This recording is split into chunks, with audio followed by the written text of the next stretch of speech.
أعوذ بالله من الشيطان الرجيم بسم الله الرحمن الرحيم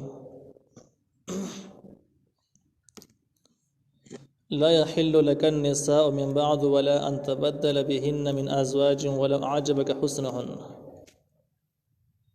سورة الأحزاب 52 نمبر آیات. په دې 52 نمبر آیات کې هم نبی علیہ السلام ته یو خاص حکم ذکر کیږي. الله تعالی فرمایي لا يحل لك النساء حلال نرستا د پارا زنانا من بعد رستر دینا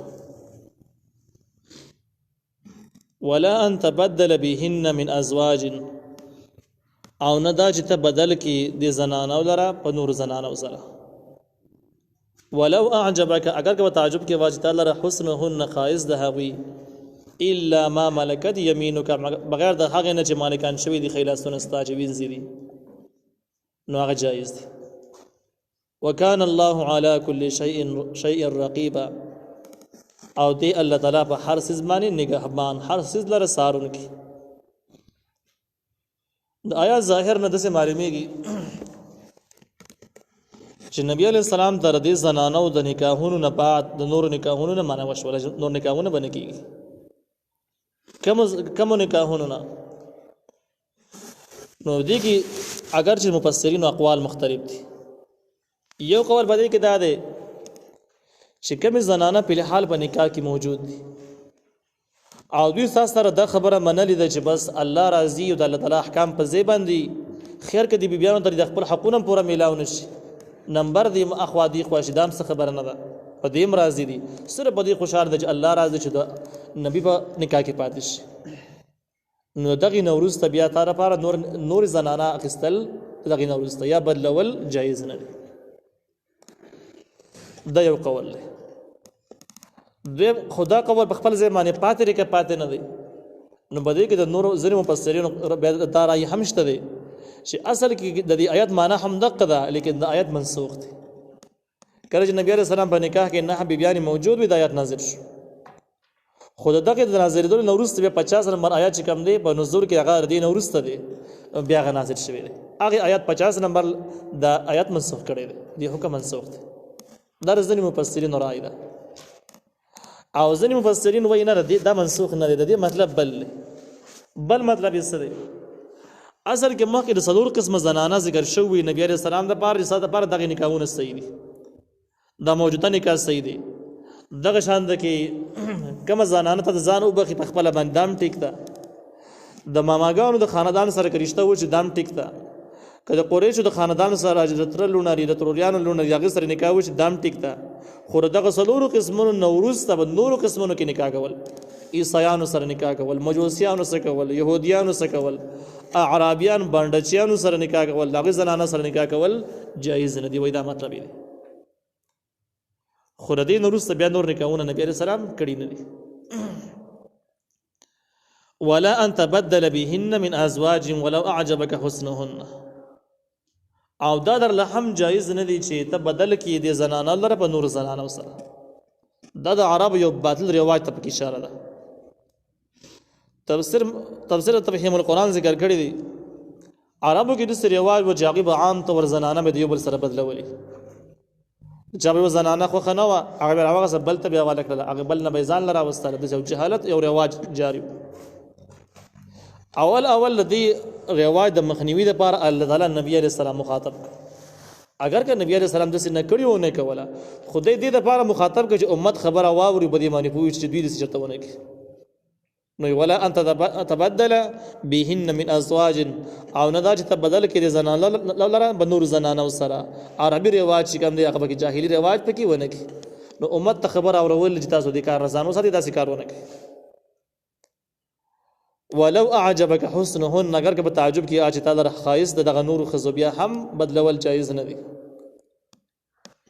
الا ما ملكت يمينك بغیر د هغه نه چې مالک ته خیلاستا کمی چې وینځي دي هغه که صبر په اختیار کې راضي دا ټیک دي. وینځي هغه زنانه د جنگ کې ونیول شي جنگي خزي او جنگي حربيانو سره په جنگ کې ونیول شي قید شي به دغه مخالف قوت چې کم دین هغه نه پیسې ورکوي چې خپل قیدیان آزاد نه تبادله کوي چې تبادله کې خپل قیدیان آزاد خو استفادې دي اسلام د هغې دپاره اصول وضع کړي دي چې دغه غلامانو د وینځو حکم لري دا ټیک ته اخیستلی شي خرڅولی شي او دغه شرعي حکم ادار ځان له څه خوري په هغې باندې په قشن خوراک کې ځان له څنګه کپړې اغوندي داسې په هغې باندې به اغوندي. اوس یو کس سره غلامان ډېر دي هغې ساتلی نه شي ده ته خرڅولی شي بل چاله ورکولی شي. دغه شانته کې د یو کس اخلاق ټیک نه دي خپل غلامانو سره رویه بده ده درې بل چا ته حواله کړي غلامان یې تنګوي نه نو دا د قیدیانو د ساتلو یو انداز دی په اسلامي لیول باندې. نو چې کله دا طریقه باندې د اسلامي بادشاهي تقسیم کی او خلک ځان له کورونو کې ساتي او خدمت به ځان له کوي خوراک مل سي ور کوي کپڑے مل ور کوي د ژوند سہولیات مل ور کوي د دې فائدہ بدایي چې اما ته د مشقت فائدہ رسیږي اما در مسلمانانو د داخلي ماحول او د دین نه متاثر شي مسلمانانو سره نږدې رابطه کې پاتې شي نو دې به دین زده کی همدغه وجه چې کوم غلامان او وینځي دي سره پاتې شوي دي اکثر ایمان راوړی دی بیا دغه هغې نه بعد آزاد کړی شوي دي خپلو وطنونو ته تللي د اسلام لوی لوی انقلابات یې راوستلي دي په غلامانو او وینځو کې دغه لوی حکمت او فلسفه موجود ده. دویم جنګ عظیم نه وروسته چې کوم معاهده ولیکلی شوې د غلامۍ رواج بنوي او مسلمانانو تسلیم کړه ډېرې عجیبه فتنې را برسېره شوې دا فتنه هم پکې راغله او ویل دا د انساني حقونو خلاف ورزي ده. نو هغه وخت ګوره اسلامي حقونه داسې وو چې شریعت دا ویلي وو چې کله ته کم څه شی ځان له خوري به غلام باندې خوري په وینځه باندې خوري خو هغې په مقابل کې چې کله دا رواج ختم شو نو اوس په تورو تیارو کې پراته وي رڼاو ته سره نه میلاویږي. تاسو هغه وحشتي داستانونه اورئ چې په سپو باندې خړولی کېږي داسې جامې ورته ور واغوندولی شي چې کمیس او پرتوګ سراسر یو بوجه وي نو د ګرمۍ یې څه حالي که اودسمات ته دغه غونډه بوجې به یا وباسي هغلته پرېږدي او یا به دغه بوجې کې اودسمات د سره کېږي نه دغه شان کې ناشنا ټوپۍ ورغوندول په مرۍ کې ټینګ تړل او دا د بجلۍ شاټونه او کرنټونه ورکول څوک نه وجه د انساني حقونو خلاف ورزي ده. او اسلام څه ویلي وو چې په کورونو کې به تا سره ژوند تېروي آزاد ژوند به تېروي څه چې ته خوري نو هغه به خوري او څه چې ته څکي هغه به څکي کپړې ځان نه اغوندي هسې به هغه هم ورکړي او تاسو په کلاه ماحول کې ګرځي نو هغه انساني حقونو خلاف ورزي او دا موجوده خلاف ورزي ده نو دا یو ناسور شو اسلامي احکام بیخي ناشنا شو دغه معاهدې نه راځي خو خلک د غلامان وینځي پیژني من څه شي اصل کې دا د غلامانو تر جیریانو قسم دی جیریانو خپل حقونه دي چې کوم انساني څومره ضرورت دي هغه به پوره ورکړي او د ضرورت لري د بو ضرورت لري د کپړو ضرورت لري د ګرمایش د یخوالي هغه څه پوره ورکړي او دغه شان د پرې طریقه باندې بندول کې د موجوده کوم رواج په ټول جهان کې جاری دی نافذ دی د انتهایی ظالمانه او وحشیانه او د انسانیت دشمن اصول دي. نو په دغه طریقه باندې چې کومې وینځي غلامان نو څومره چې لاس ته راشي د دغې دپاره مقدار نشته چې څومره لاس شي اړ څومره ساتلی شي خرچه ورکولی شي. نو اسلامي اصول دا دی چې کله په کپړو د خرچې وستا لري چې څومره ساتلی شي ساتلی شي رای ولا ساتي او ویخله وایي د دغې نه بغیر د غلامانو د وینځو نه بغیر چې کوم دی د دغه نورو زنانو د دغه موجوده تعداد نه وروسته نور نکاحونه وایي جایز نه دي. وکان الله علی کل شیء رقیبا او دی الله تعالی په هر څه باندې نگهبان الله هر څه سارینی نو خلاف ورزي د وکړه الله تعالی په سزا درکړي دا مطلب یې شو. لیکن دې مسله مخکې موږ بیان کړل چې کړه دا مقصد چې د موجوده تعداد نه بعد بل نکاح ناجایز دی نو منسوخ کېدو روایت شته او چا دا ویلي د منسوخ کېدو خبره دغه حکم د سره دی نه بلکې د دې معنی دا دی څلور قسمونه چې کوم ذکر شوي دي 50 نمبر آیات کې دغه 50 نمبر کې څلور قسمونه نه علاوه د نورو قسمونو څخه هغې کې عیسایان یهودیان مجوسیان آتش پرست او بنډچیان زنانه دي هغې سره نکاح کول ناجایز دي دا معنی د دې آیت شو. البته وینځي کومونه نه راځي نو راځي کې یهودیان هم ټیک دي کې عیسایان هم ټیک دي او دغه شان د کې بنډچیان هر څه چې دي ټیک دي دا ټیک دي ساتلی شي. يا أيها الذين آمنوا لا تدخلوا بيوت النبي إلا أن يؤذن لكم إلى طعام غير ناظرين إناءه. دا 53 نمبر آیات کی خطاب دی عام مومنان ته امت ته خطاب دی او په دې آیات کې دنه تقریبا اته حکمونه ذکر شوي دي چې اته کارونه داسې دي چې ځینې د کولو دي او ځینې د نه کولو دي اته حکمونه پکې ذکر شوي دي آیات کې. اصل کې دا د پردې او د ولیمې د اصول او د آدابو والا آیت دی. اگر که دې کې ذکر د نبی کریم صلی الله علیه وسلم د کور د ذکر پکې دی او شان نزول یې هم د نبی علیه السلام متعلق دی لیکن دا سبقونه د قیامت پر ټول امت لپاره هم دغه شان دي چې په خوشالو موقعو کې ودونو کې ولیمو کې بر دي اصول خیال ساتي او دي اصول خلاف ورزي بنک شان نزول باره کې مفسرین لیکلي د چې کله د بیبي زینب رضی الله تعالی عنها نکاح وشو د روټۍ بندوبست شپې ټیم کې شوی وو نو کسان رالو د مخ کې روټۍ د تیاری نه مخ کې رالو ډېر وړاندې چې تیار شوی نه و انتظار یې کاو کې ناستل او بس انتظار نو ډېر مسائل دي د کور شي سړی د بل کس د مخې نه سر ته رسولی نشي ډېر رازونه د کور شي سوګیا چې د مخې ویلې نشي نو بس خامخا چې داسې کسان په خپله مرضۍ باندې راشي د خپل ټیم نه وړاندې په دومره غټ مقدار کې راشي او رسا به کور کې کینی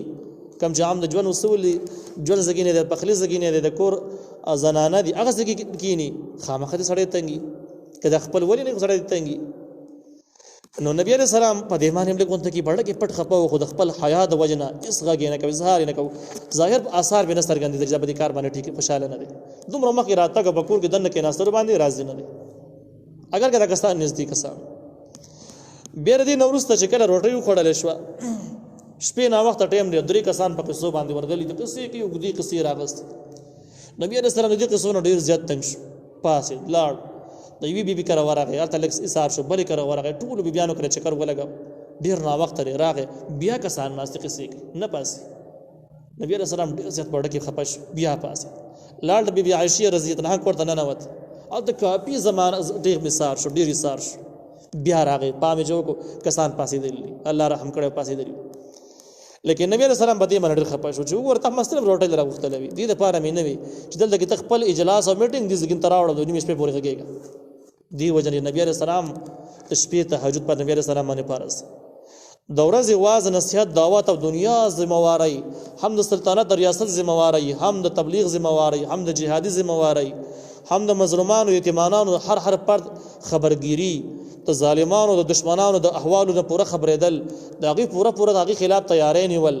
د یقینا د عام انسان په وس کې خبرې نه دي او دا ټیم د تثبیت قصو کې ضایع کی نو کار خبره وړاندې بس بيخيږي هغه ذمہواری وسره څنګه سمبالي چې کوم ذمہواری انسان په سر باندې نو نبی عليه السلام د دین تنگ شو نبی عليه السلام اگر چې اظهار ونه کو خود دې خو الله تعالی اسمان آیت مبارکه نازل کړ چې آینده کې د سیونه کې نو الله تعالی وی ایها الذين امنوا ایها کسان داس ایمان راوړی دي لا تدخلوا بيوت النبي تاسو مداخله کور د نبی عليه السلام الا ان يؤذن لكم بغیر د دین اجازه شوی تاسو ته بغیر د اجازه نه خود سره رانش او چې راځي نو کله راځي چې کله ته اجازه وشي په دې آیات کې د اجازه حکم دی تفهیم القرآن ذکر کړی دی چې په عربو کې عام رواج دسي او جهالت رواج چا به د چا سره کار او دعوت په ورکړو یا به اسی کار به وسو دوستانه به و تعلقات به یا بل لري خپلو نو بس را به ټکر دروازه به وټکوله او دروازې د کولاویدو سره سم دن راغی هغه ځګر کې ځانانه او ماشومان ناست او تاسو به وګورئ د کور مالک به کم څه چرته لري تاسو به جواب به ملاو شو پلانګزه کې تلخه بس نږدې وتره او دراتلو تمه به وا الته به کېناس انتظار به کور کې شروع پر دې کور کې د جهالت رواج الله تعالی دغه رواج د ختمولو لپاره په حواله تفهیم القرآن باندې اول د نبی علیہ السلام متعلق حکم نازل کړي چې د نبی علیہ السلام کوته د سیمراز بیجازي د سره رانش بیا د عام مؤمنانو باره کې حکم بصورت النساء کې راغی چې مؤمنانو لپاره حکم دی یو مؤمن د بل مؤمن کوته بیجازي د نه داخلي الى طعام غیر ناظرین اناه اغي خوراک تا غیر الى طعام خوراک غیر ناظرین اناه چې بغیر د دې تاسو انتظار کوي اناه د هغه په خیدلو یعنی خوراک دعوت شوی دی او دا خلک مخکې نه راغلي د کور کې ناشته د په خبرو په انتظار باندې پخ شوی اعلان دی مخکې نه انتظار کوي نو د نبی عليه السلام کور ته په داسې حال کې مداخله کوي بچ کله خوراک تیار شي په ټیم کې راشي خوراک وکړي ولكن اذا دعيت لیکن کله چې تاسو راو بلل شي فادخلوا نور داخل شي چې ته ویل چې پانګټه باندې راشي په ټیک په ټیم داخل شي دعوت قبل اول دا ضروری خبره ده عیب نه دی خود دعوت اصول لاندې جین بیا ال ټیک دي فاذا طعمتم هر کله چې تاسو خوراک وکي 5 روپیا د کور نه خوارش ولا مستأنسین لحديث او تاسو مینه مکه وای د خبرو سره پر دې کور کې چې دنه ناس د خبرو سره مینه مکه وای چې خبرې ملا شروع کړي او پاسې کینا لکه څنګه وړاندې موږ د بیبي زینب رضی الله عنها د نکاح متعلق خبره وکړه چې پاغي کې درې کسان داسې و چې روټي خوړل نوروز ته د شپې روټي و شپې سو خلک خوب نمبر را رواني تهجد نمبر را رواني سحر وخت مازه ته پاسې د لیبیا د ریاست ذمہواری سمبالول د نبی عليه السلام لپاره او دا کسان د نو وخت پورې ناس خپل قصې کوي پر دې کور کې ناس ان ذلکم کان یؤذی النبی، یقینا دا کارون استاسو کان یؤذی النبی، دا تکلیف ورکی نبی علیہ السلام ته. په دې خبرو نبی علیہ السلام خپکیږي. فیستحیی منکم، هغه حیا کې استاسو نه نو سویل نش چې دې مکه بخله باندې سنوي ظاهر باندې شکل نو اثار نه غسنه معلومیږي. نبی علیہ السلام حیا مثالی حیا وا، لیکن والله لا یستحیی من الحق، الله حیا نه کې د حق ویلونه، حق ویلو کې الله تعالی از حیا نه کې وي. واذا سالتموهن، او هر کله تاسو سوال کوي د زنانو نه، د نبی علیہ السلام د بیان ذکر دی. سوال مطلب دا څه شي غواړي دنیاوي سیس یا دینی مسلې متعلق د پوس کوي متاع د یو پایدې سیس. متاع چې کوم د هغه شي ته ویل کېږي چې کوم کې فائدہ ای، فائدہ په دینی مسایلو کې هم شته، په دنیوي اسبابو کې هم شته، خبر پر ځای باندې. دا وس یو بل ادب ذکر کېږي د نبی علیہ السلام د کور متعلق، لیکن دا حکم د مسلمانانو لپاره عام هم دی. سورۃ النساء کې نور وضاحت ته موجود دی. ذکر تاسو سوال کوي یا سیس غواړي د پایدې سیس د نبی علیہ السلام د بیانونه، فاسألوهن، نو غواړي هدا غلرا چې تاسو وکړه د زنانو نه، من وراء حجاب، شادر پردینه شاته بودري، دا پرده پر شي یا په دیوالی یا کور باندې پرده راځانګي، نو دروازه باندې پرده لګول دا هم سنت طریقه ده. یا په خپل باندې دروازه نو کورونو کې دروازې لګول دا هم سنت طریقه ده، پکار دي ته پردې قائم ساتلو لپاره. نو دغه پردې نه متاس شاته ودرېږي، هغه نه بعد به خبره وکړي. دغه کې تفسیر قرطبی ذکر کړی دی، کوم چې په نظامی علومو کې امام قرطبی یو لوی عالم دی.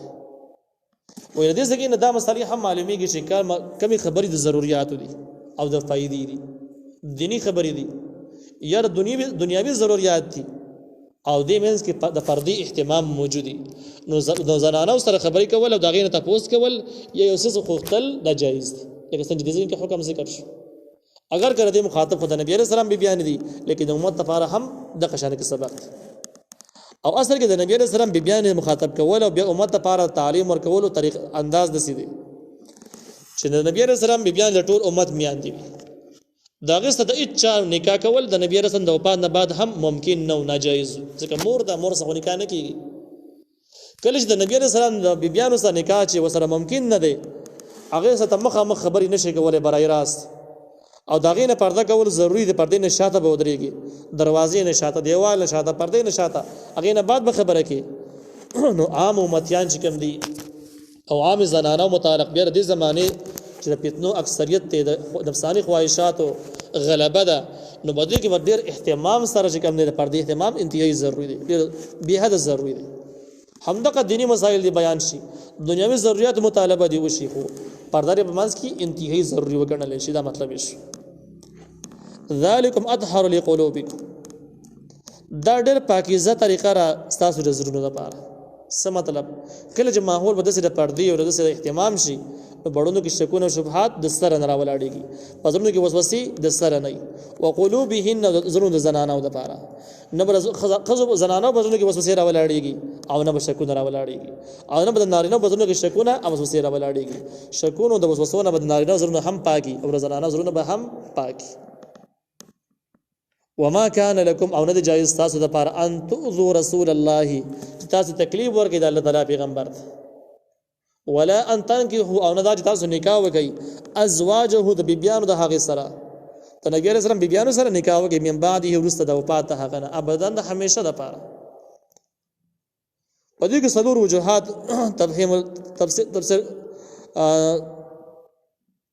تفسیر یسیر او دغه شان د تفهیم القرآن ذکر کړی دي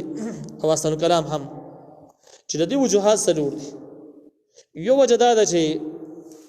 د نبی علیہ السلام احترام او تعظیم په هر مسلمان پر ځای دی، او چې ګر د نبی علیہ السلام احترام ضروري دی، د بیبیانو احترام به خود ضروري دی. داغه د زنانو سره نکاح کولو سره تعظیم سلسله کټ کیږي، خرابېږي. یو وجه دا ده. دویمه دا ده چې دا د امت میان دي او د مور سره نکاح سره نه کیږي.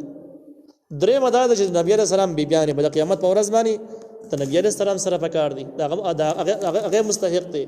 د نبی علیہ السلام د بیبیانو پاک دامنی، پرهیزګاری، بزرګي، دینداری، وفاداری، غیرت، بهادری، هغه دومره په اعلی درجه او د نبی علیہ السلام د شان سره مناسب دي. نو قیامت کې به د هغې سره وي، خو که نکاح سره وشي بیا خو زنانه د دویم خاوند سره قیامت په ورځ راپاسېږي، هغې سره به ژوند دي. نو په دغه طریقه باندې د نبی علیہ السلام د بیبیانو سره د نبی علیہ السلام د وفات نه وروسته نکاح په هیڅ صورت باندې ممکن نشو. ان ذالکم کان عند الله عظیما، یقینا د دا کار چې نبی علیہ السلام بیبیانو سره نکاح کولی یا نبی علیہ السلام ازارول او تنگولی کان عند الله عظیما، د تعالی باندې یو لوی ګناه د لوی جرم